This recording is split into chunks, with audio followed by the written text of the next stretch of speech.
नहमदुहु व नुसल्ली अला रसूलिहिल करीम अम्मा बाद फ़अऊज़ु बिल्लाहि मिनश शैतानिर रजीम बिस्मिल्लाहिर रहमानिर रहीम।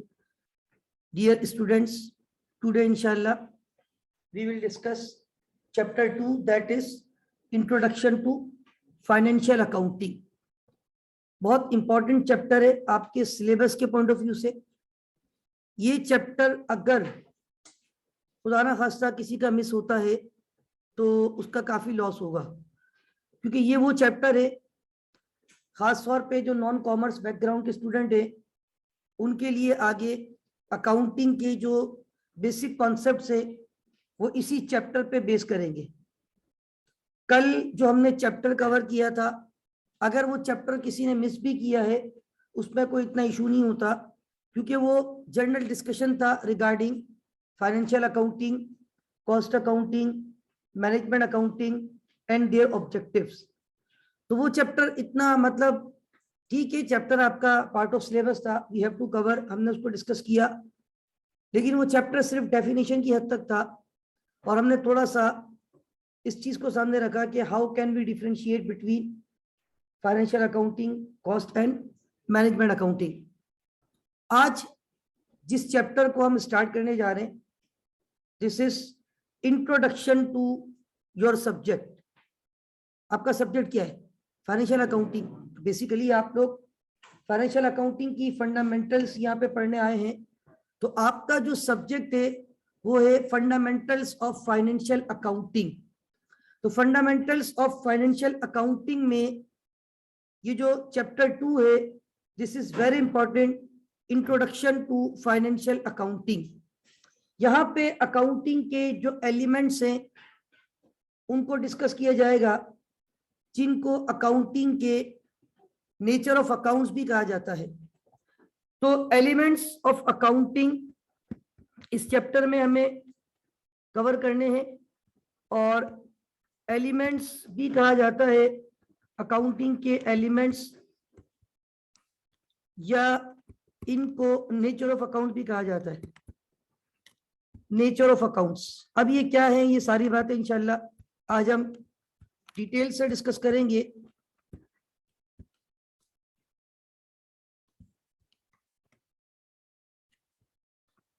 एलिमेंट्स ऑफ अकाउंटिंग या नेचर ऑफ अकाउंट,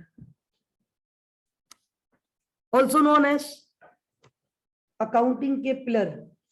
अकाउंटिंग की बुनियाद 5 अकाउंटिंग के पिलर हैं, 5 अकाउंटिंग की नेचर हैं, या 5 अकाउंटिंग के एलिमेंट्स हैं, और पूरी अकाउंटिंग थ्रू आउट जो आप पढ़ेंगे इन्हीं 5 पिलर पे चलेगी।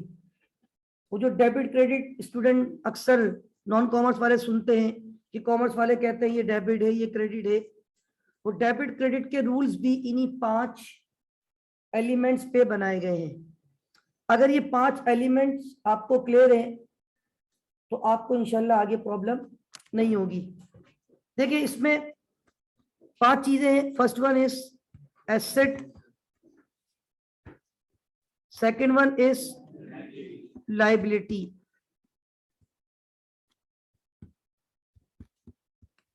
थर्ड वन इज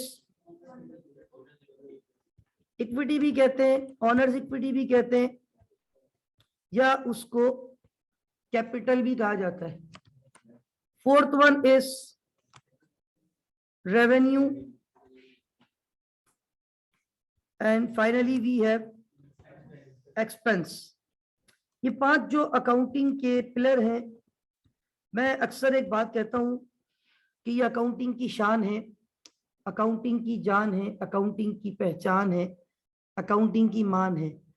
याद रखिए अकाउंटिंग इन सुतूनों पे चल रही है।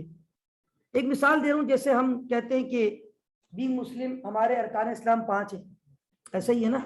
तो इसी तरह अगर हम बात करें अकाउंटिंग की, अकाउंटिंग के पिलर की, अकाउंटिंग के सुतून की, अकाउंटिंग के एलिमेंट्स की, दुनिया भर की अकाउंटिंग, आप अकाउंटिंग में बड़ी से बड़ी क्वालिफिकेशन, नो डाउट जो क्वालिफिकेशन आप ले रहे, one of the highest qualification है ये अकाउंटेंसी में, CMA, CA, ACCA, professional accountancy है। तो याद रखिए ये 5 जो आपके एलिमेंट्स है ये हर जगह पे अप्लाई होंगे।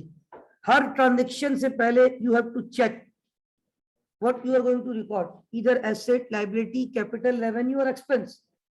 तो नेचर ऑफ अकाउंट्स आपके पास ये 5 है, एसेट, लाइबिलिटी, कैपिटल, रेवेन्यू और एक्सपेंस। अच्छा, अब हमारे पास एक कॉमन वर्ड है, अगर आपको इसको याद करने का एक आसान सा वर्ड है, CLEAR, accounting is very clear. अगर आप ये क्लियर का वर्ड पढ़ें तो इस क्लियर वाले वर्ड में ये 5 एलिमेंट्स मौजूद हैं। सी मतलब कैपिटल, एल मतलब लाइबिलिटी, ई मतलब एक्सपेंस, ए मतलब एसेट और आर मतलब रेवेन्यू। तो अकाउंटिंग इज वेरी क्लियर। और ये 5 अगर आपको सही से पता है ना, तो आगे आपके कॉन्सेप्ट इंशाल्लाह बड़ी आसानी से और बड़े अच्छे डेवलप हो सकते हैं, सब्जेक्ट टू कंडीशन के आपको इन 5 में डिफरेंशिएट करना आता हो, आपको इन 5 की पहचान हो कि what is asset, what is a liability, what is the definition of capital, revenue क्या है, एक्सपेंस क्या है। 1 बाय 1 इसके ऊपर बात करूंगा। इसमें इक्वेशन भी आती है, इंशाल्लाह उसको भी डिस्कस करूंगा। इन्हीं एलिमेंट से अकाउंटिंग इक्वेशन ड्राइव होती है।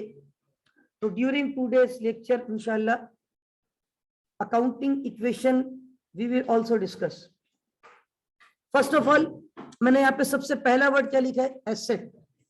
तो सबसे पहले हम एसेट को डिस्कस करने जा रहे हैं कि एसेट किसको कहा जाता है। जी, कैन एनीवन टेल मी कि एसेट क्या होता है? जी सर, असासे होते हैं। देखिए ये आपने अच्छी बात है उसको ट्रांसलेट किया है उर्दू में कि एसेट को असासे कहा जाता है, ठीक है ना। ये तो इन्होंने उर्दू में तर्जुमा किया है। अब ये असासा जो है ना, थोड़ा सा प्योर उर्दू का वर्ड है। बाद स्टूडेंट तो शायद हमारी उर्दू भी इतनी अच्छी नहीं होती, तो हम नहीं समझ पाते कि ये असासे से क्या मुराद है। तो ठीक है, वेरी गुड, आपने उर्दू में तर्जुमा किया। कोई और? एनीवन? अच्छा, anything which is convertible into cash वो एसेट होता है, जरूरी है। देखिए ये नहीं है कि anything which is convertible into cash, मतलब लोग समझते हैं कि ये है डेफिनेशन एसेट की, ये डेफिनेशन नहीं है। जी, anyone have any idea regarding asset? No. अच्छा, अब आप देखिए मैं 1 बाय 1 इनको डिस्कस करूंगा। और फर्स्ट ऑफ ऑल अगर मैं एसेट की बात करूं, एसेट देखिए अगर मैं सिंपल 1 वर्ड में इसको डिफाइन करूं ना, तो एसेट कहा जाता है रिसोर्स को। किसको कहा जाता है? हाँ, आपकी जो रिसोर्सेस है उनको एसेट कहा जाता है। यानी मैं यहां लिख देता हूं, अगर मैं 1 वर्ड में कहूंगा तो इसको कहते हैं रिसोर्स। लेकिन अकाउंटिंग के जो स्टैंडर्ड्स हैं या अकाउंटिंग का जो बोर्ड है, इंटरनेशनल अकाउंटिंग स्टैंडर्ड बोर्ड, उसने जब एसेट को डिफाइन किया तो उन्होंने एसेट की डेफिनेशन जो बताई है वो मैं आपको यहां लिख के दे रहा हूं। कहते हैं कि asset is a resource. Asset आपकी क्या है? रिसोर्स है। Number 2, control by the entity. मैं इसको पूरा एक्सप्लेन करूंगा, पहले आप लोग जरा समझ लें। Asset is a resource control by the entity. अच्छा, अब बहुत सारे लोग समझते हैं कि सर ये एंटिटी किसको कहते हैं, तो एंटिटी ऑर्गेनाइजेशन को कहा जाता है। आईसीए में पाकिस्तान इटसेल्फ एक एंटिटी है। आईसीए में पाकिस्तान एक ऑर्गेनाइजेशन है। आईसीए में पाकिस्तान एक इंस्टीट्यूट है। ऑल्टरनेट वर्ड होते हैं ना, फॉर एग्जांपल हम एक वर्ड यूज करते हैं डिक्रीज। डिक्रीज का मतलब क्या होता है? कम होना। डिक्लाइन का मतलब क्या होता है? रिड्यूस का मतलब क्या होता है? आप लोग इकोनॉमिक्स में एक वर्ड पढ़ेंगे डिमिनिश, उसका मतलब भी क्या होता है? कम होना। अब एक ही वर्ड के लिए हमने 4 डिफरेंट ऑल्टरनेट वर्ड देख लिए। तो ये जो एंटिटी वर्ड है ये ऑर्गेनाइजेशन के लिए यूज किया जाता है। पीएसओ एक एंटिटी है, आप बोलेंगे सर ये तो कंपनी है, मैं बोलूंगा पीएसओ एक ऑर्गेनाइजेशन है। तो entity, organisation, enterprise, enterprising entity, these are alternate words. तो asset, a resource controlled by the entity as a result of past event, as a result of past event.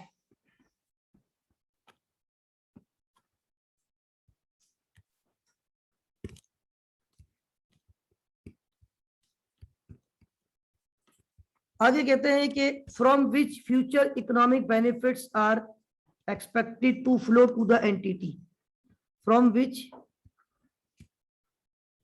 future economic benefits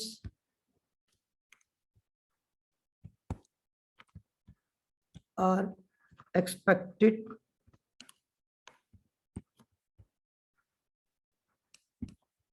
to flow to the entity.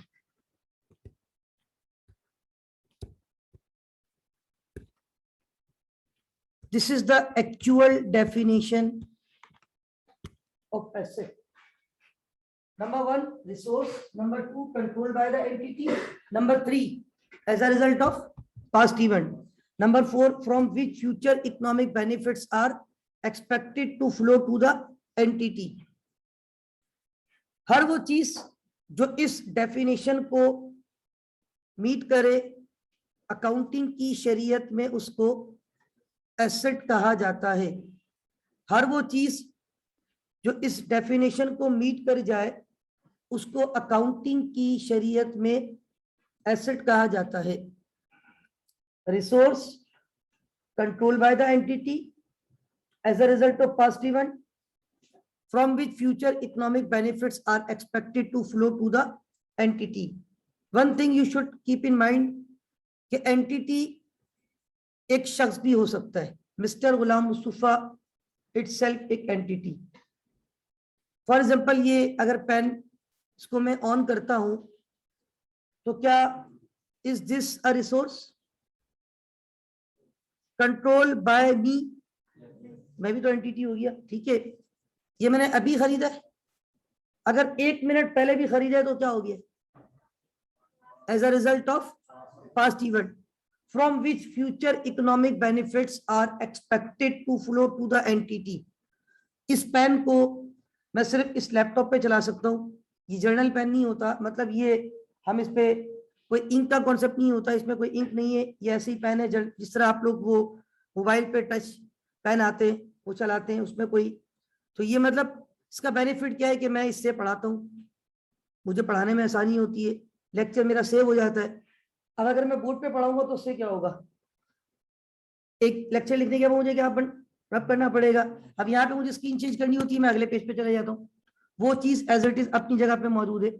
फिर मुझे इसको discuss करना है दोबारा तो मैं यहाँ पे मूव कर सकता हूँ। दूसरी बात, इसको मैं पीडीएफ में कन्वर्ट कर सकता हूँ, फिर ये फाइल स्टूडेंट को दे सकता हूँ कि आप लोग इसको अपने पास नोट संभाल के रखे। तो देखिए अब there are so many resources, there are so many assets in this classroom.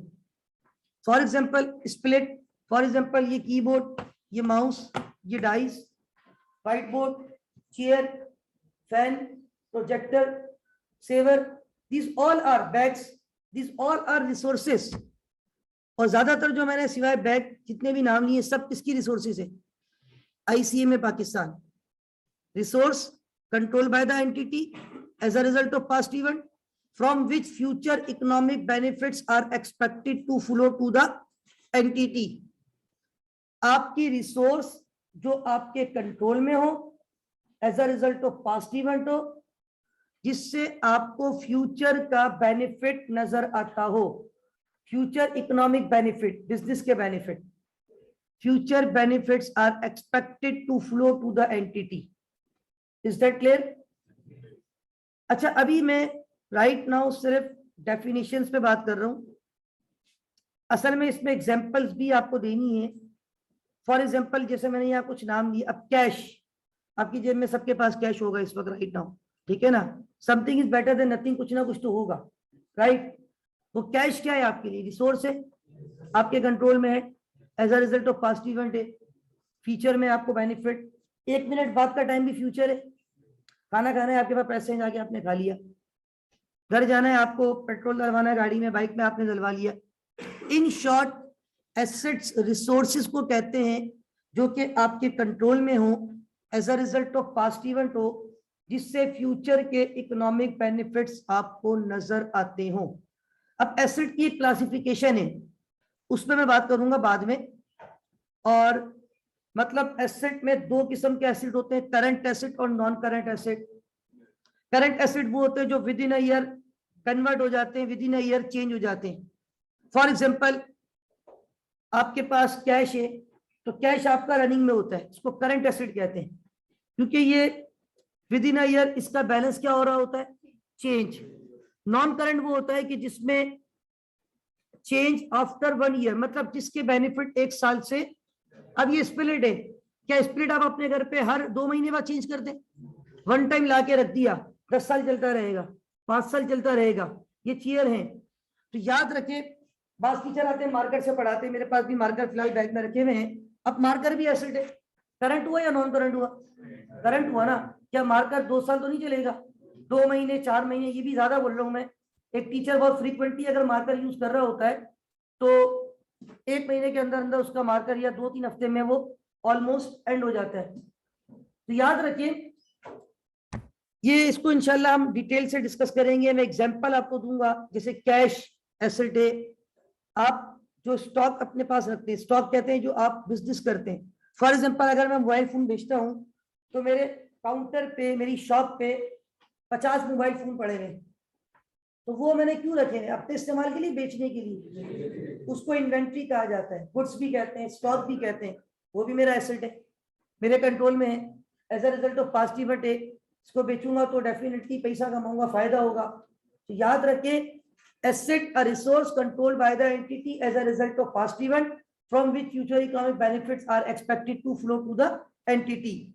अभी मैंने कहा था ये जो एलिमेंट्स ऑफ अकाउंटिंग है ना, मैंने ऑब्लिक करके एक वर्ड और लिखा था, नेचर ऑफ अकाउंट्स।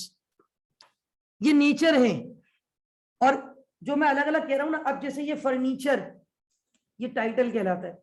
फर्नीचर एक टाइटल है, उसकी नेचर क्या है? एसेट। कंप्यूटर एक टाइटल है, उसकी नेचर क्या है? एसेट। स्प्लिट एक टाइटल है, उसकी नेचर क्या है? एसेट। तो टाइटल तो हजारों लाखों हो सकते हैं, लेकिन नेचर सिर्फ कितनी है? या तो वो एसेट होगा, या वो लायबिलिटी होगा, या वो कैपिटल होगा, या वो रेवेन्यू, या वो एक्सपेंस। अकाउंटिंग की शरीयत में टाइटल की कोई लिमिट नहीं है। एक कंपनी के पास पता नहीं कितने टाइटल यूज हो रहे, लेकिन हर टाइटल की कोई ना कोई नेचर होगी। तो याद रखें, नेचर ऑफ अकाउंट 5 है। हर नेचर में there are so many titles are there. जिस तरह मैंने एक सिंपल मिसाल दी, मोटर व्हीकल, गाड़ियां, ये भी टाइटल है। फर्नीचर, ये भी टाइटल है। Laptop, printer, scanner, computer, printer, ये सब टाइटल है, लेकिन by nature these all are assets. फिर इसमें करंट कौन से होते हैं, नॉन करंट कौन से होते हैं? फिर नॉन करंट के अंदर फर्दर 2 बाइफिकेशन है, टेंजिबल और इनटेंजिबल, जिनको हम देख सकते हैं, जिनको हम, तो वो सारी बातें इंशाल्लाह हम डिस्कस करेंगे। लेकिन पहले मैं इन 5 टाइटल की 1 बाय 1 क्या डिस्कस करना चाह रहा हूं आपसे? डेफिनेशन। पहली डेफिनेशन हमने डिस्कस कर ली एसेट की, एंड आई होप कि ये एसेट की डेफिनेशन सबको क्लियर होनी चाहिए। जी, एनी ऑब्जेक्शन? कोई सवाल किसी का?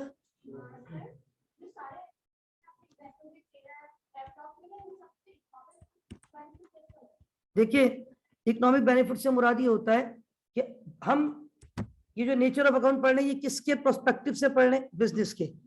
कल की क्लास में आप शायद नहीं थी। कल हमने, आपका कॉमर्स बैकग्राउंड है, नॉन कॉमर्स है? नॉन कॉमर्स है, ठीक है। अच्छा, अब मैंने कल अकाउंटिंग की डेफिनेशन डिस्कस की थी, और मैंने बहुत सारी डेफिनेशन बच्चों को कहा था, गूगल पे मिल जाती है। वन ऑफ द डेफिनेशन के कुछ वर्ड मैंने बोर्ड पे लिखे थे, accounting is the language of business. अच्छा, जब हम अकाउंटिंग पढ़ते तो हम बात किसकी करते हैं? बिजनेस की। और बिजनेस की जो बेनिफिट्स हैं वो अल्टीमेटली क्या है? आपके इकोनॉमिक बेनिफिट्स। कल मैं कह भी रहा था ये वर्ड, अगर आपने सुना हो। तो एक हम बिजनेसमैन के हम अकाउंटिंग जो करेंगे वो किसकी करेंगे, बिजनेस की। जो भी सवाल आपके सामने आएगा पेपर में, उसमें लिखा होगा mister so and so started business, mister so and so is a businessman, so and so company, तो कंपनी क्या कर रही होती है, बिजनेस कर रही होती है।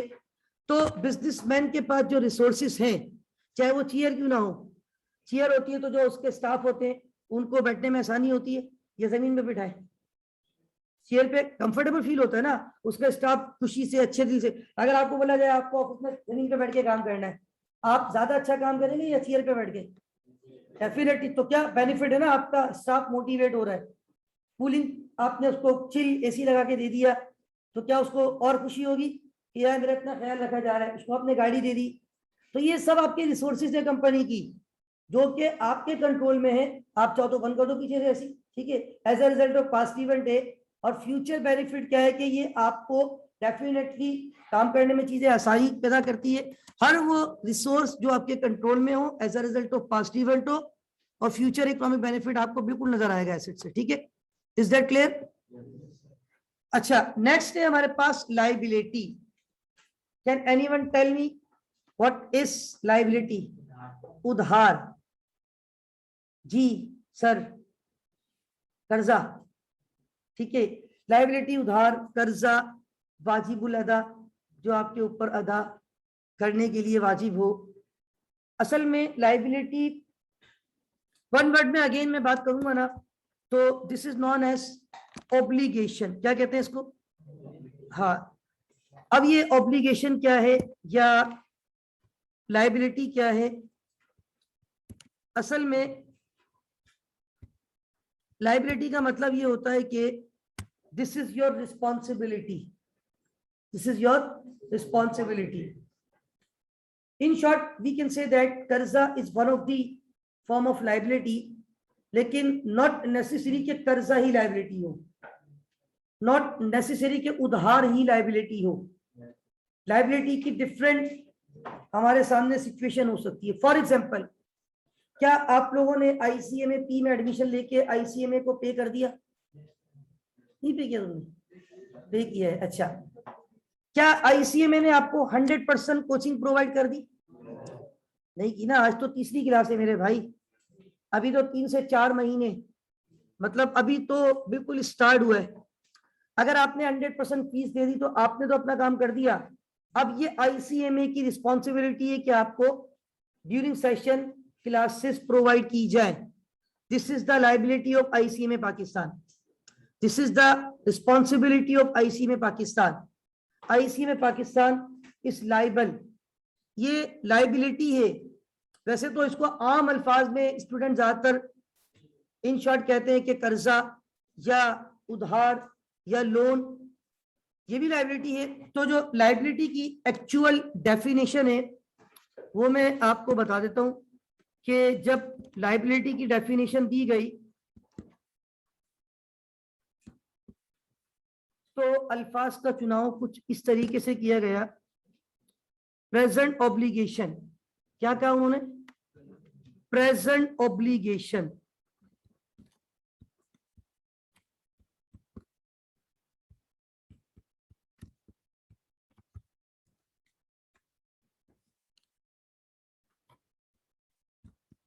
arising from past event.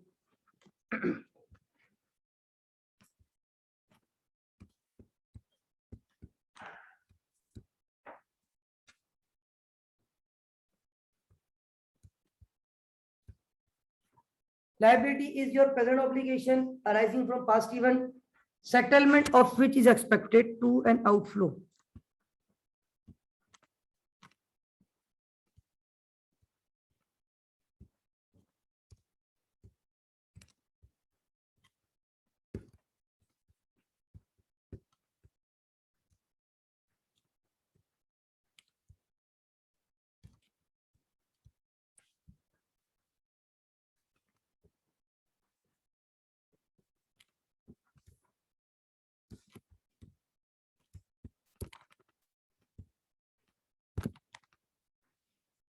This is the definition of liability.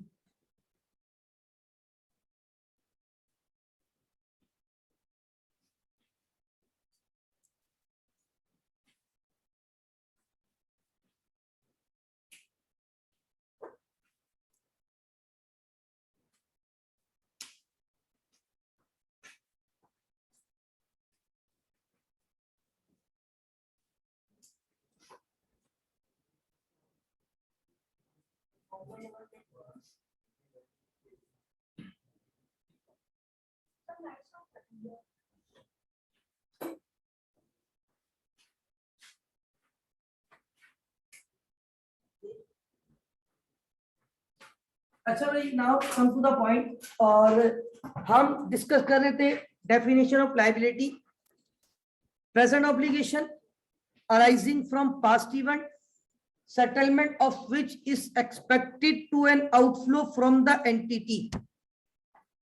Liability कहते हैं आपकी प्रेजेंट ऑब्लिगेशन जो कि अराइज हुई है फ्रॉम पास्ट इवेंट, सेटलमेंट का वो ये डेफिनेटली इन फ्यूचर, और सेटलमेंट करेंगे outflow will be required to settle your obligation. Future benefit का आउटफ्लो होगा, बेनिफिट आपके पास से जाएंगे।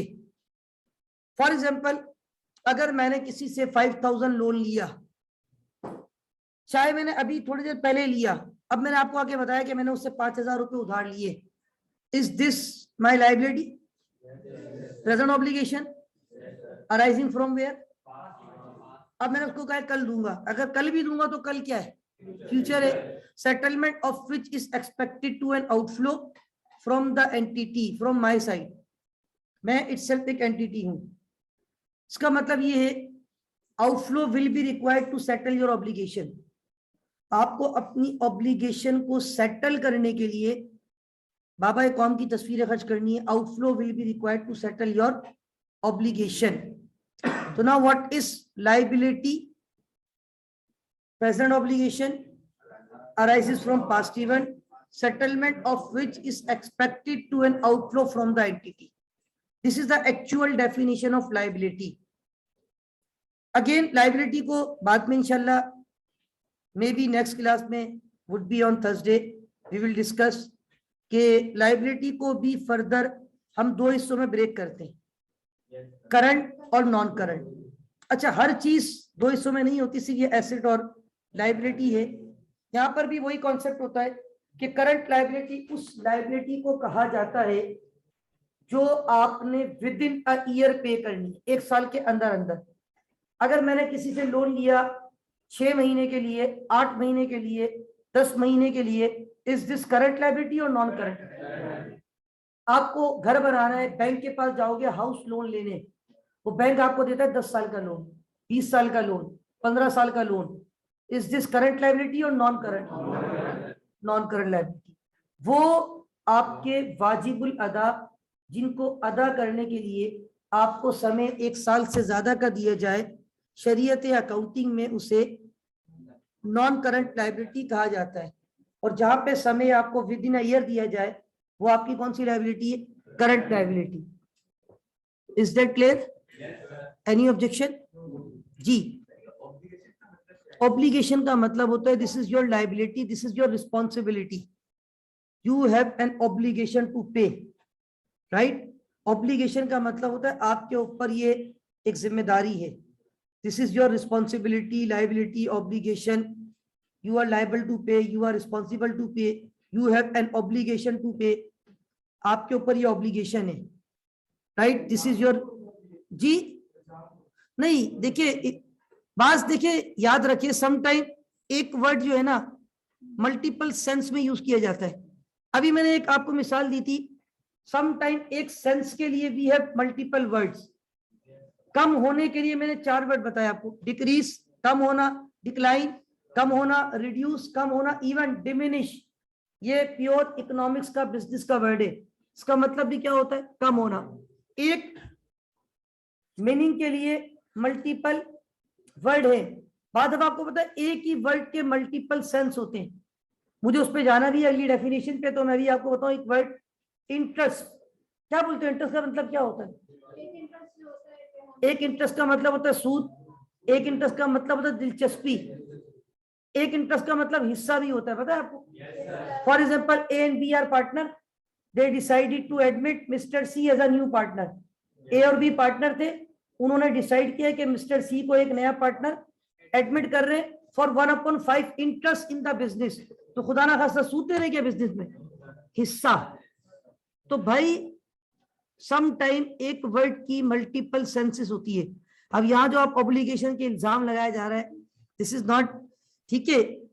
याद रखिए बल्कि शायद मैंने उस दिन कहा भी था, अक्सर मुझे बैंक से जो है ना कॉल एक दफा आई जॉब के लिए, तो मैंने कहा नहीं यार मुझे बैंक में जॉब नहीं करनी। उन्होंने पूछा क्यों नहीं करनी, तो मैंने कहा यार बैंक में इंटरेस्ट है इसलिए मेरा इंटरेस्ट नहीं है। अब आप मुझे बताएं मैंने एक जुमले में कितनी मतलब इंटरेस्ट बोला, लेकिन पहला इंटरेस्ट किसके लिए बोला, सूद, और दूसरा इंटरेस्ट बैंक में सूद है इसलिए मेरी दिलचस्पी नहीं है। अब आप देखिए इंसान एक लाइन में 2 मरतबा एक वर्ड यूज कर रहा है मल्टीपल सेंसेस के लिए। तो भाई याद रखें सम टाइम एक ही वर्ड के मल्टीपल सेंस होते हैं। या इस फॉर एग्जांपल अभी हम जब नेक्स्ट वीक में इंशाल्लाह डेबिट क्रेडिट की बात करेंगे, एक क्रेडिट उधार को भी बोलते हैं, पता है आपको? ये कॉमर्स वालों को पता है, क्रेडिट का मतलब उधार, लेकिन वो डेबिट क्रेडिट वाला क्रेडिट अलग है। इसी तरह हम बोलते हैं all credit goes to almighty Allah, all credit goes to my parent, all credit goes to my teacher, वो क्रेडिट अलग है। तो देखिए इंसान जब कुछ वर्ड यूज करता है तो उसके सेंसेस भी सम टाइम वेरी कर रहे होते हैं।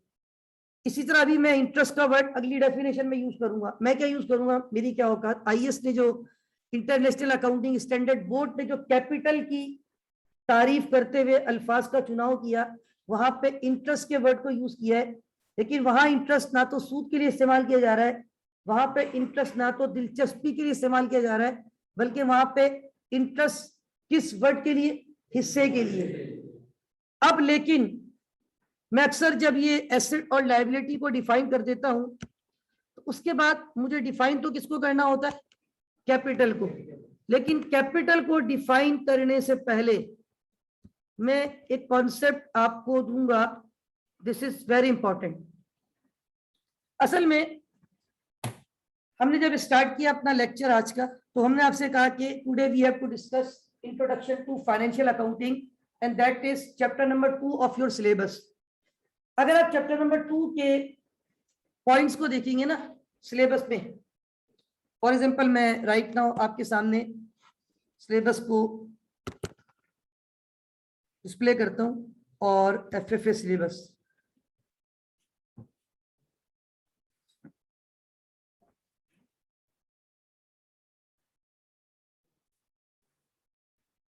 प्लीज स्टॉप टॉकिंग, बातें नहीं करें। अच्छा, ये अगर आप सिलेबस देख रहे हैं, ये थोड़ा सा मैं इसको, ये चैप्टर 2 मेरा ख्याल आप सबको ऑलमोस्ट नजर आ रहा होगा।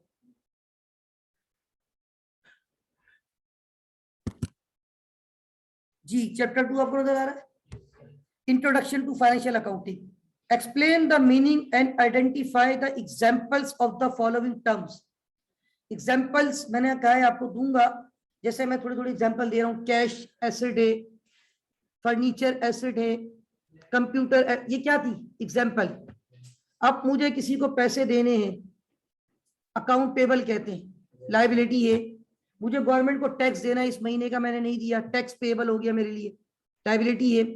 मैंने के इलेक्ट्रिक को बिल पे नहीं किया, यूटिलिटीज पेबल, ये भी मेरी लायबिलिटी है। मैंने सपोज करे कि घर किराए पे लिया हुआ है और मैंने अपना रेंट नहीं दिया, रेंट पेबल, ये सब एग्जांपल्स हैं, राइट। अच्छा, इसमें क्या क्या वर्ड लिखे हुए हैं, नंबर 1 कैपिटल मैंने वहां लिख दिया है, नंबर 2 एसेट वहां लिख दिया है, नंबर 3 लायबिलिटीज, इवन एसेट और लायबिलिटी को डिस्कस कर लिया, कैपिटल पे जा रहा हूं।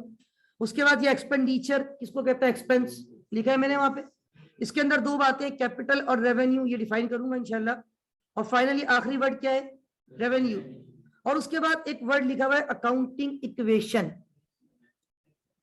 अब अकाउंटिंग के एलिमेंट्स तो ये 5 है, कौन कौन से, कैपिटल, एसेट, लायबिलिटी, एक्सपेंस और रेवेन्यू।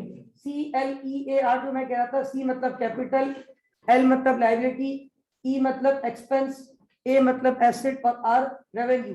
ये 5 चीजें जो है ना, ये 5 चीजें आपके लिए क्या है, basically nature of accounts, elements of accounting, ये अकाउंटिंग के फंडामेंटल्स हैं।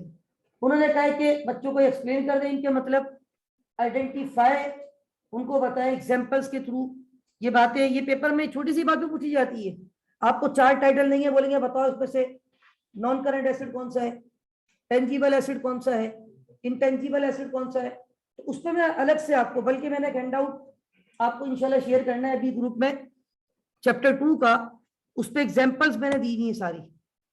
मैंने एक पेज पे हर नेचर की क्या दी हुई है, एग्जाम्पल, ये करंट एसेट की एग्जाम्पल, ये नॉन करंट एसेट की एग्जाम्पल, ये करंट लायबिलिटीज की एग्जाम्पल, ये नॉन करंट लायबिलिटीज की एग्जाम्पल।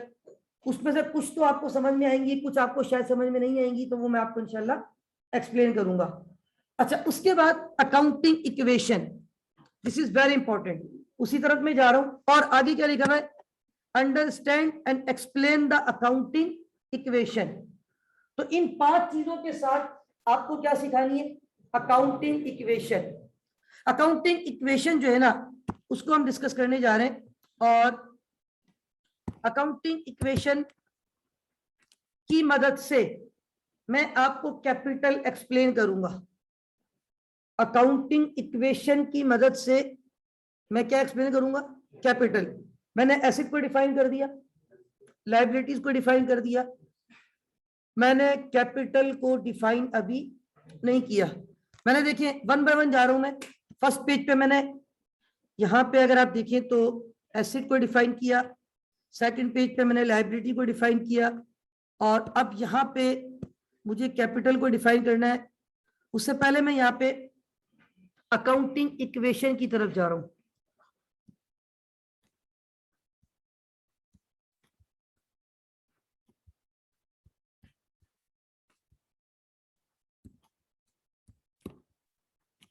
अच्छा, क्या कोई मुझे बता सकता है, कॉमर्स वालों को पता होती है अकाउंटिंग इक्वेशन क्या है?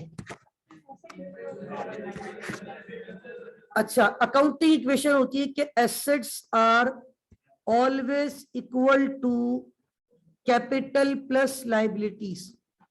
अच्छा, कुछ लोग कहते हैं कैपिटल प्लस लायबिलिटीज, कुछ लोग कहते हैं liabilities plus, both are same, right.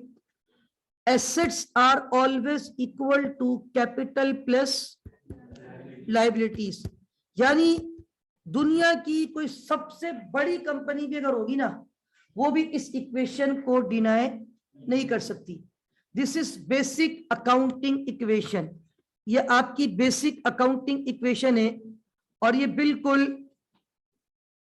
Proof है बात कि assets are always equal to capital plus liabilities.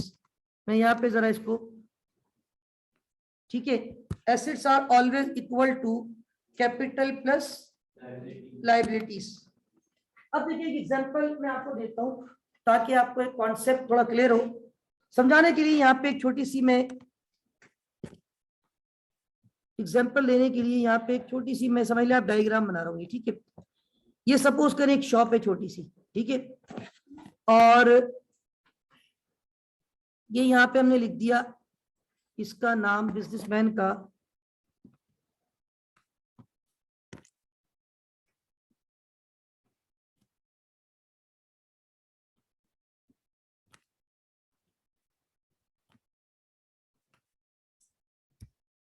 ठीक है भाई बिजनेसमैन अपने शॉप पे एक बोर्ड लगाते ना ऊपर, क्या लिखा भाई, मेमन ट्रेडर्स, ठीक है भाई।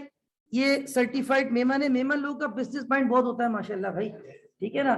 वो बचपन से ही उनका माइंड जो है ना बिल्कुल कारोबार की तरफ होता है, ठीक है। तो ये मेमन ट्रेडर्स है। और अब देखिए ये एक ऑफिस है, सब समझ लो, ठीक है, ये शॉप है। अब अच्छा, मेमन भाई ने ये शॉप परचेज की है, सपोज कर लेते हैं 50 लाख रुपए, ठीक है। कितने की परचेज की है, 50 लाख। मैं यहाँ पे इसकी शॉप की जो वैल्यू है वो लिख देता हूं, ₹5 मिलियन। 5 मिलियन बोले तो 50 लाख, मिलियन में 6 जीरो होते हैं, राइट।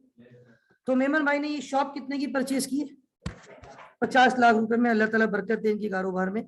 अच्छा, तो भाई इन्होंने ये शॉप परचेज की 50 लाख, नंबर 1। नंबर 2, अब मैं, जाहिर सी बात है खाली दुकान तो आप लेके नहीं बैठोगे, खाली शॉप, ये इन्होंने शोरूम बनाना है या जो भी करना है। अब सपोज करें कि ये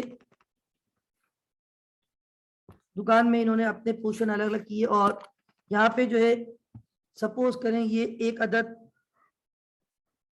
क्या लगी हुई है, कुर्सी, और ये एक टेबल है, इस पे खूबसूरत सा एक लैपटॉप है, ये एक गिरी का स्प्लिट लगा हुआ है, ये वाटर डिस्पेंसर है, और ये गेस्ट वगैरह आएंगे उनके बैठने के लिए चेयर्स हैं, ठीक है। एक ऑफिस का एनवायरनमेंट ऐसे ही कुछ होता है ना, ठीक है। ये एलईडी, मैच हो रहा है, कैंसिल हो रहा है, क्या है, सारी चीजें हर खबर पे नजर, ठीक है। अब ये सारी चीजें क्या है, एसेट्स है। Table, chair, laptop, water dispenser, वो लाइटिंग वाइटिंग सब चीजें मिला के ये स्प्लिट वगैरह और सारे शशके जो भी सब क्या है, ये एसेट्स हैं। अच्छा, क्या ये फ्री में आए थे? अब इन्होंने सपोज करें ये टोटल खर्चा यहाँ पे जो किया है वो रुपीस कोई 3 लाख रुपए का, ठीक है। अच्छा, अब मेमन भाई ने जो है ना सपोज करें कि ये यहाँ पे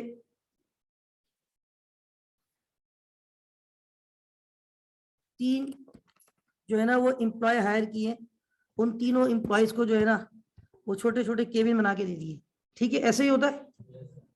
एक उसने जो है वो ये रिसेप्शन है, ठीक है, और ये जो है वो अकाउंटेंट को अपने साथ बिठाया ताकि देखता रहे हर खबर पे नजर अकाउंटिंग बिजनेस की सही हो रही नहीं हो रही। और ये मार्केटिंग का बंदा बिठा दिया जो इसकी प्रोडक्ट की क्या कर रहा है, और रिसेप्शन पे सारी इंफॉर्मेशन वगैरह, और ये अकाउंटेंट सारा हिसाब किताब कर रहा है, ठीक है। अच्छा, अब खाली दुकान तो नहीं चलती ना, जो दिखता है वो बिकता है। तो अब ये दुकान पे ये जो डिस्प्ले है यहाँ पे ये सारी इन्वेंट्री आपको नजर आ रही है, छोटी छोटी सी ये गुड्स रखे हुए हैं। और ये गोल्ड का बिजनेस करते हैं, और ये रिंग और पता नहीं लॉकेट, चैन, पता नहीं क्या क्या चीजें, ये गोल्ड की बहुत सारी, डायमंड, और ये सब इसकी प्रोडक्ट है, राइट।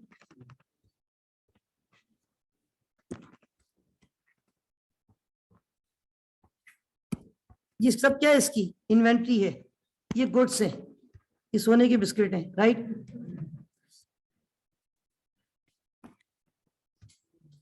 सही है भाई। अच्छा, ये इसकी इन्वेंट्री है।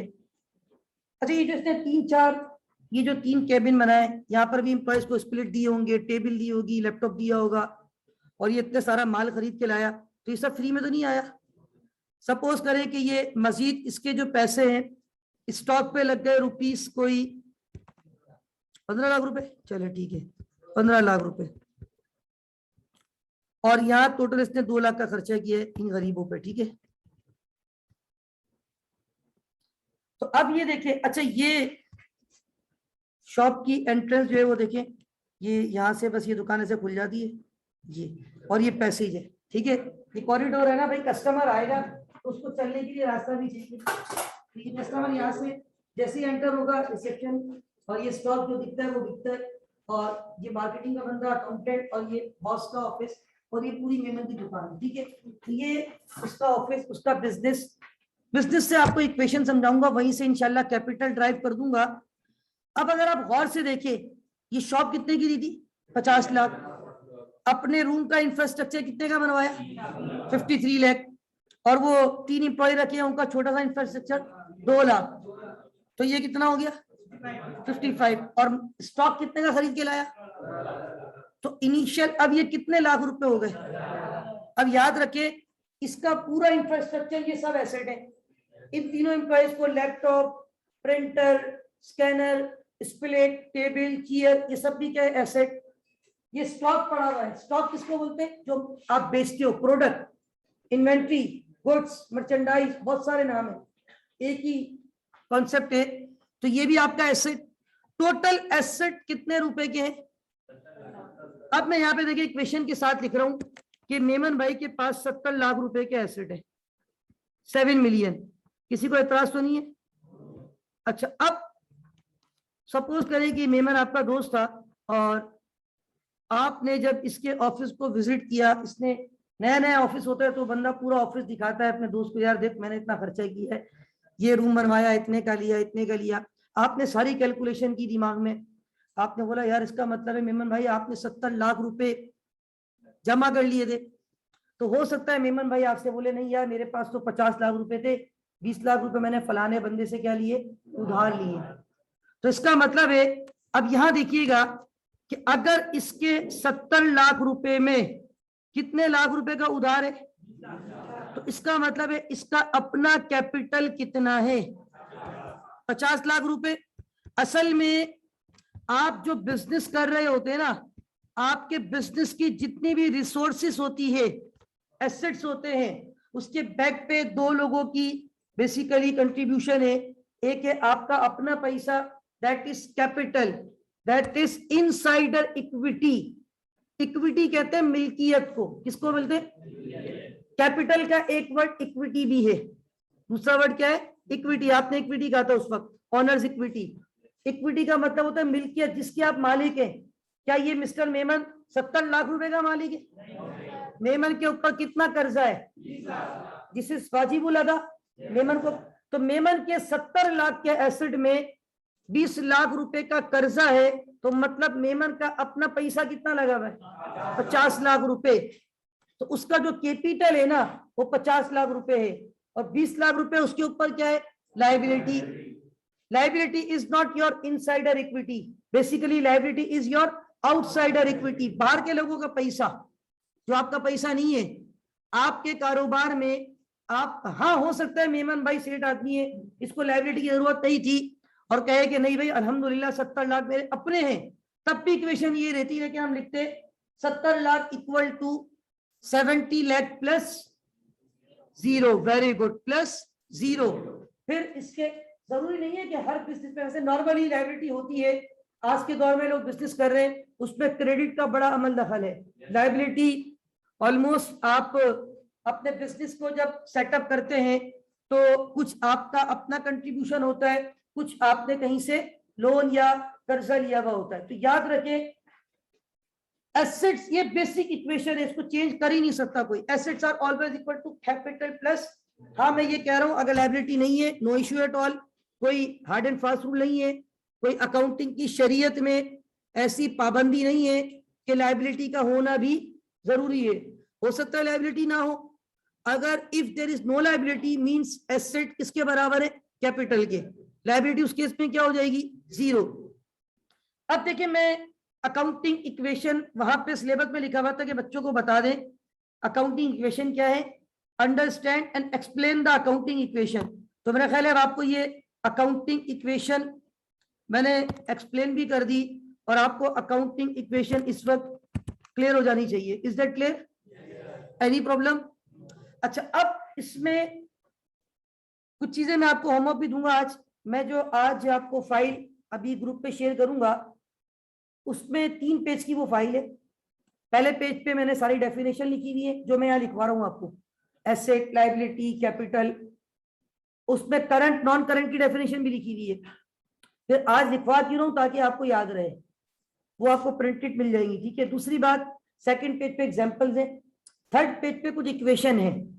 फॉर एग्जांपल वहां एसेट मौजूद है, लायबिलिटी मौजूद है, कैपिटल नहीं है, तो can you calculate the value of capital? Asset मौजूद है, कैपिटल मौजूद है, लायबिलिटी। इस टाइप के छोटे छोटे एमसीक्यूज पेपर में भी आते हैं, हमारे मॉक सेशन में भी दिए हुए, ठीक है ना। कभी उन्होंने एसेट को गायब कर दिया, कभी लायबिलिटी को गायब कर दिया, कभी कैपिटल को। अब आप देखिए, अगर मैं थोड़ा सा डेरिवेट करूं इस इक्वेशन को, हम एक बात कह रहे हैं, अगर मैं इसको थोड़ा सा मुख्तसर करके बात करूं, डायरेक्ट 7 लिखूं, 5 लिखूं और 2 लिखूं, मतलब मिलियन में बात कर रहा हूं, सपोज करें आप, और मैं ये कहूं कि आप लोग कहते हैं A is always equal to C plus L, am I right? इसका मतलब है हमारे केस में ए 7 है, 7 मिलियन, 6 जीरो लगे हुए, 7 मिलियन है। सी जो है वो 5 मिलियन है, और एल जो है वो कितना मिलियन है? 2 मिलियन। माशाल्लाह आप लोग ज्यादातर जो नॉन कॉमर्स यहाँ बैठे हुए हैं, बड़ा अच्छा मैथ उनका बैकग्राउंड होता है, तो वो पता नहीं क्या बोलते हैं, सर ये इक्वल टू के बाद प्लस हो रहा है ना, तो इसको आप A minus L is equal to C भी कह सकते हैं, कह सकते हैं। वो इक्वल टू के बाद लायबिलिटी प्लस हो रही है, इधर आके माइनस हो जाती है, तो इसका मतलब है हम ये कह सकते हैं 7 माइनस 2 इक्वल टू 5। हाँ यार बात तो सही है, 7 में से 2 माइनस किए तो कितना बचेगा? 5 बचेगा। तो इसका मतलब ये हुआ कि एसेट में से अगर लायबिलिटी को माइनस कर दिया जाए तो जो बच जाता है उसको कैपिटल कहा जाता है।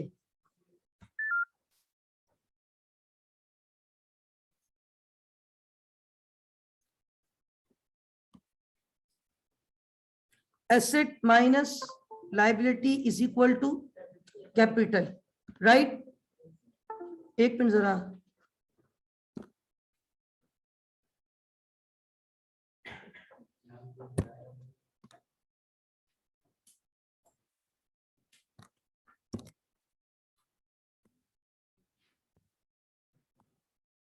अच्छा भाई, एसेट में से लाइबिलिटीज को माइनस कर दिया जाए तो जो कुछ बच जाएगा उसको क्या कहा जाएगा? Capital. Is that clear? Okay यार, इसको ऑन करना होगा।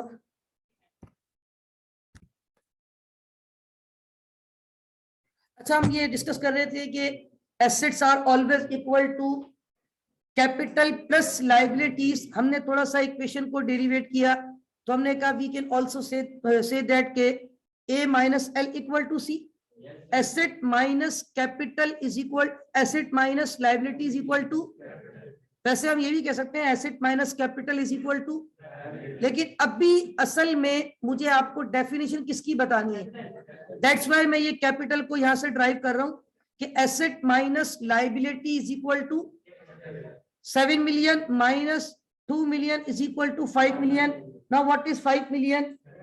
इसका मतलब ये हुआ इस मेमन के 70 लाख या 7 मिलियन एक ही बात है।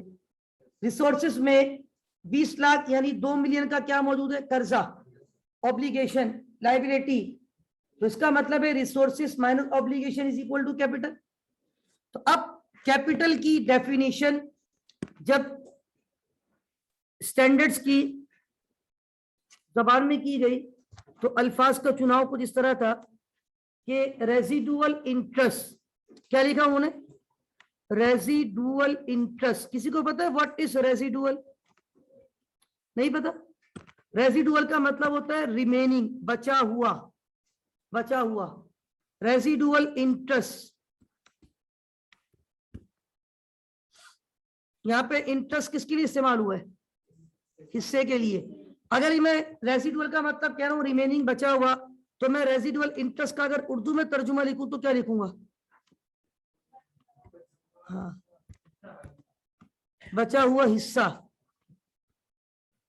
ठीक है, residual interest in total asset, residual interest in total assets after deducting total liabilities, after deducting total liabilities. क्या हमने यही किया अभी? टोटल एसेट मेमन के कितने थे? 70 लाख। उस टोटल एसेट में लाइबिलिटीज का एलिमेंट कितना मौजूद था? तो हमने जब 70 लाख में से 20 लाख माइनस किए, डिडक्ट किए, टोटल एसेट में से टोटल लाइबिलिटी को क्या किया? डिडक्ट किया, तो हमारा आंसर कितना आ गया? 50 लाख। तो जो रेसिडुअल इंटरेस्ट था, बचा हुआ हिस्सा, वो कितना निकला? 50 लाख। तो residual interest in total assets after deducting total liabilities. Is that clear? Yes, sir. This is the definition of capital, right? सबसे पहले हमने किसको डिस्कस किया? Asset, then liability, then capital, right? Asset, resource controlled by the entity as a result of past event from which future economic benefits are expected to flow to the entity, right? Yes, sir. What is a liability? Present obligation arising from past event, settlement of which is expected to an outflow from the entity.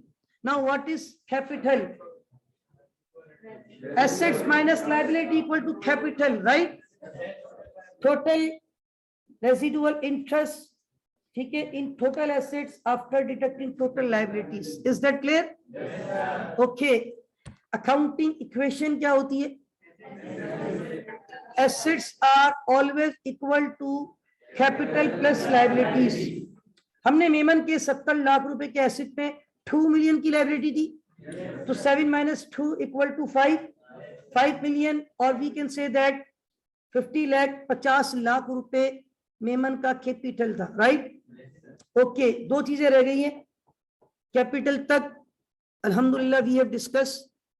सबसे पहले asset को define कर दिया, liability को define कर दिया, capital को define कर दिया। Now we are going to discuss revenue and expense. Last दो खिलाड़ी जो है अकाउंटिंग के, उनके ऊपर गुफ्तगू करने जा रहा हूं। और सबसे पहले याद है कि अगेन मैंने इंट्रोडक्शन दिया आपको, उसके बाद मैंने एसेट को डिफाइन किया, देन हमने, एक मिनट जरा इसको थोड़ा सही कर दूं, ये थोड़ा ओवर कंट्रोल हो गया है।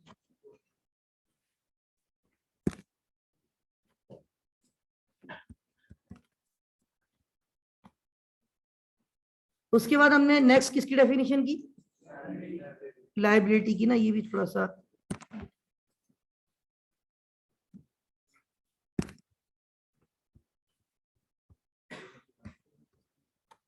लायबिलिटी के बाद हमने अगले पेज पे ये कैपिटल को डिफाइन किया है।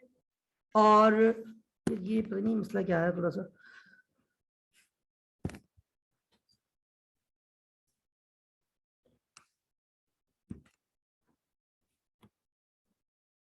एसेट, लायबिलिटी और capital, accounting equation, right. Next हमने डिस्कस करना है रेवेन्यू और एक्सपेंस।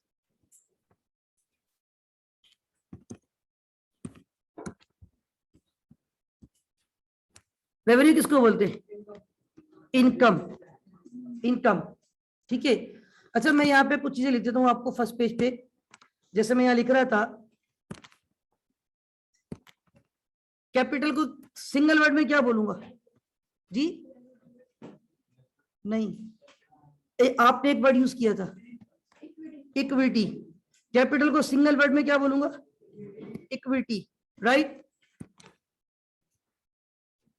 इक्विटी कहते हैं मिल्कियत, ऑनरशिप हो आपके पास, जिसके आप मालिक हो, इक्विटी, मिल्कियत, मालिक।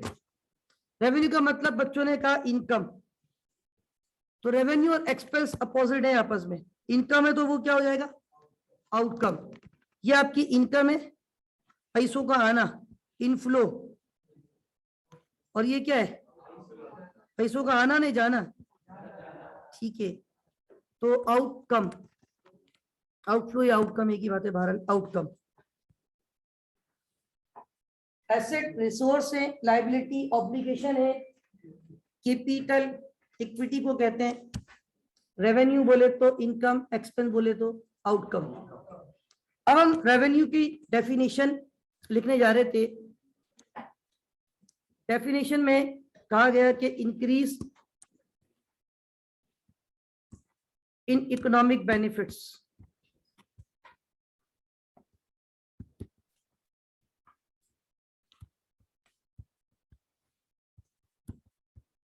during the accounting period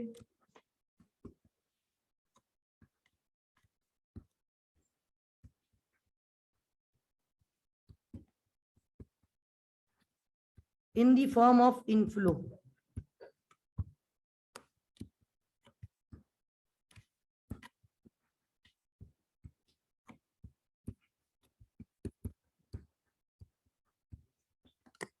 ये किसकी डेफिनेशन है।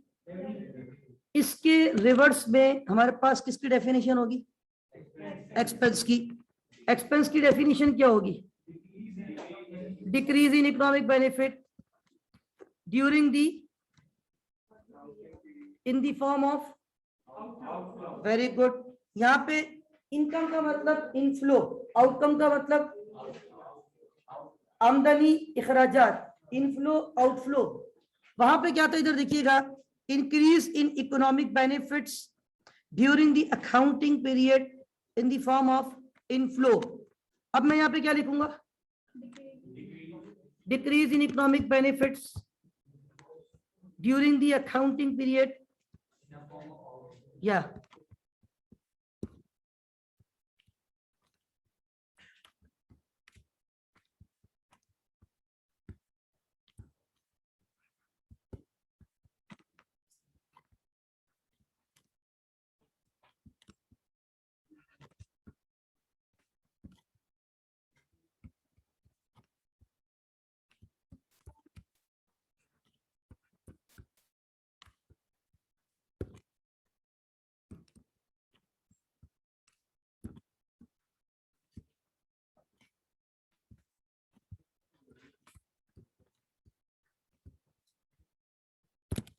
अच्छा, अब थोड़ा सा देखिए आगे बढ़ते हैं। हमने सबसे पहले एसिड की बात की, और एसिड को जब हमने डिस्कस किया तो हमने कहा कि एसेट रिसोर्स है। लायबिलिटी को हमने डिस्कस किया तो हमने कहा लायबिलिटी आपकी ऑब्लिगेशन है, ठीक है। एसेट आपकी रिसोर्स, लायबिलिटी आपकी ऑब्लिगेशन। मैंने कुछ एग्जांपल भी आपको दी, और एग्जांपल के तौर पे मैंने एसेट के हवाले से cash, bank balance, furniture, computer, laptop, printer, scanner, land, building, ये सारी चीजें आपकी किसमें काउंट होती है? एसेट में। फिर हमने किसको डिस्कस किया? लायबिलिटी। जो पैसे आपको देने हैं, बैंक लोन है, salary payable, rent payable, interest payable, these all are tax payable liabilities. Capital, owner equity, मालिक का पैसा, Memon capital, Babar capital, Salman capital, Danish capital, जो भी ऑनर है उसका कैपिटल। ये मैंने कुछ एग्जांपल, टाइटल और नेचर। आखिरी जो दो आपको इस वक्त बोर्ड पे नजर आ रहे हैं, रेवेन्यू और एक्सपेंस। रेवेन्यू को वन शॉट हमने क्या कहा? इनकम। और एक्सपेंस को हमने क्या कहा? आउटकम। रेवेन्यू का मतलब इनफ्लो, एक्सपेंस का मतलब आउटफ्लो। फॉर एग्जांपल, मैं मोबाइल फोन बेच रहा हूं, तो सेल करूंगा तो इनकम होगी, नहीं होगी? This is an example of revenue.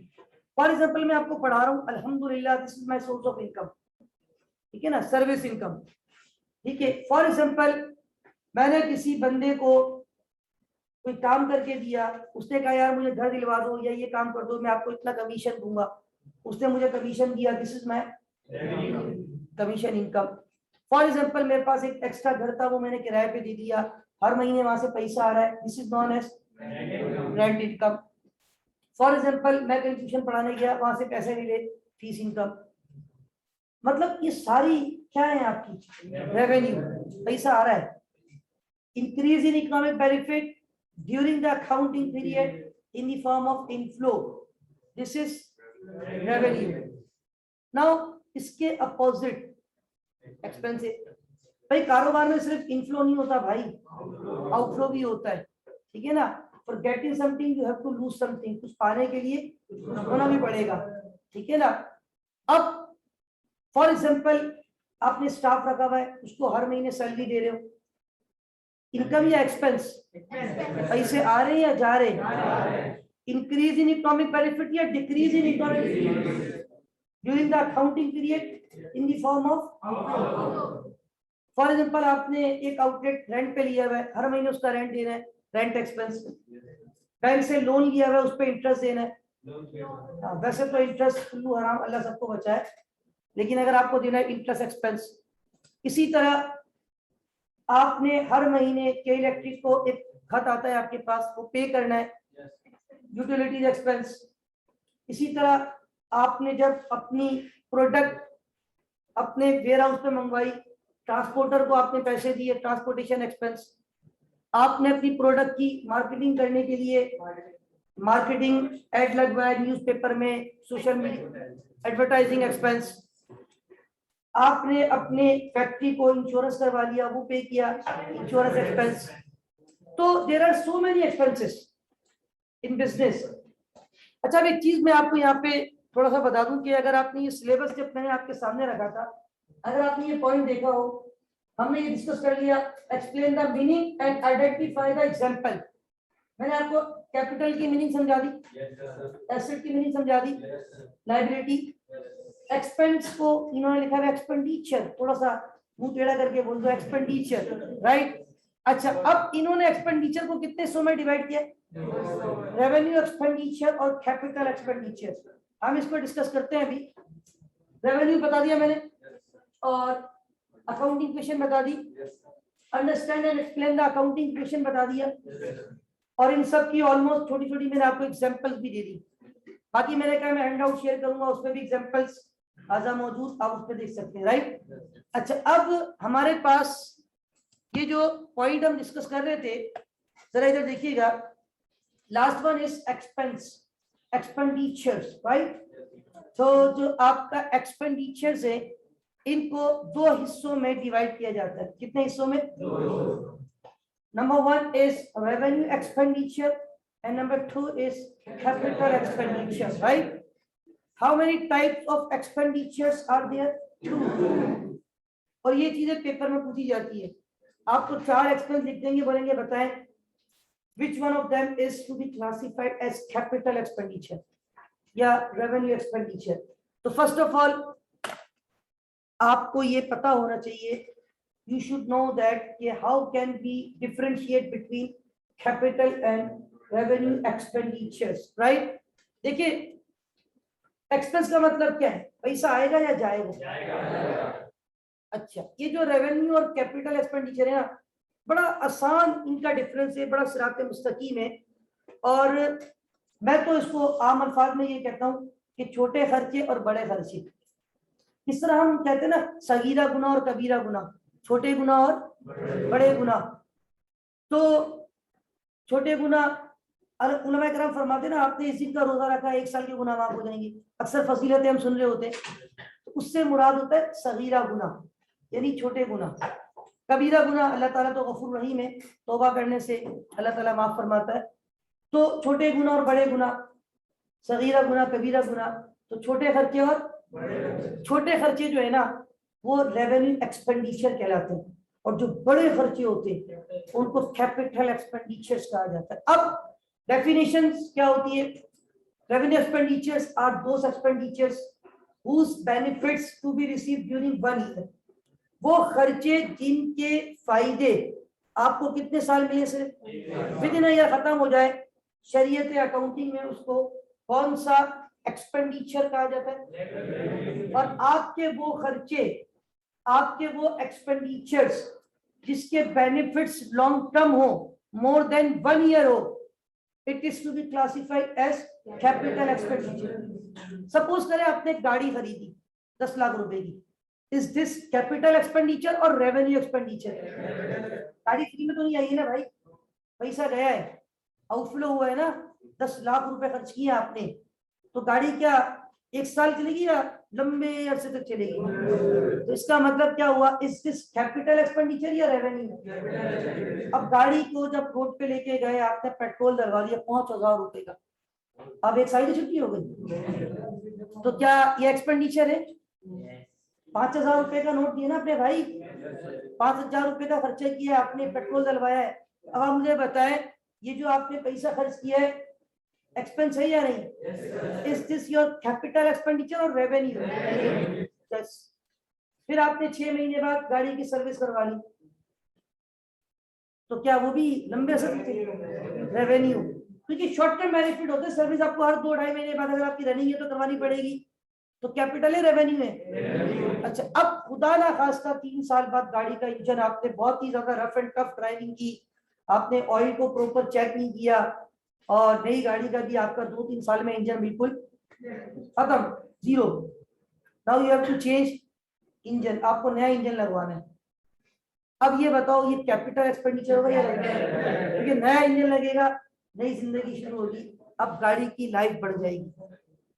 तो वो खर्चे जिनके फायदे 1 साल से ज्यादा हो, शरीयत अकाउंटिंग में उनको कैपिटल एक्सपेंडिचर्स कहा जाता है, राइट? और वो जिनके बेनिफिट विद इन ईयर खत्म हो जाए, बिजली का बिल हर साल हर महीने देते हो, कौन सा एक्सपेंस है? शॉर्ट टर्म, 1 महीने का बेनिफिट।